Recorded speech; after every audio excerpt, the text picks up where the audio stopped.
Hello everyone, আজকে আমি একটা ঐতিহাসিক মিশনে যাচ্ছি। সাপ্তাহিক বাজারে মনে হচ্ছে যেন যুদ্ধের ময়দানে যাচ্ছি, কারণ পকেটে টাকা কম কিন্তু লিস্টটা পদ্মা সেতুর চেয়েও বড়। বাজারে আসলাম কিন্তু মাছ বাজারের গন্ধে মনে হচ্ছে আমার পারফিউমের 14 গোষ্ঠী উদ্ধার হয়ে যাবে। এই যে ভাই, সবজি কি সোনার খনি থেকে তুলে আনছেন?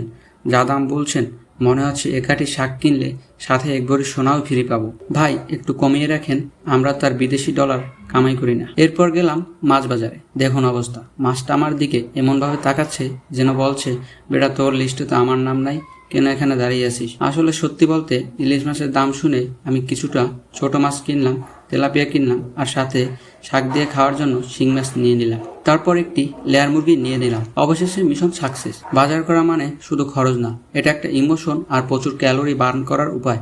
যারা মোটা আছেন তাদের শরীর কমানোর জন্য প্রতিদিন বাজারে আসলেই হবে। ভিডিওটি ভালো লাগলে লাইক দিন, আর যারা আমার মতো বাজারে গিয়ে দামাদামি করতে ভয় পান তারা কমেন্টে হাজিরা দেন। দেখা হবে পরের ভিডিওতে। Thanks for watching.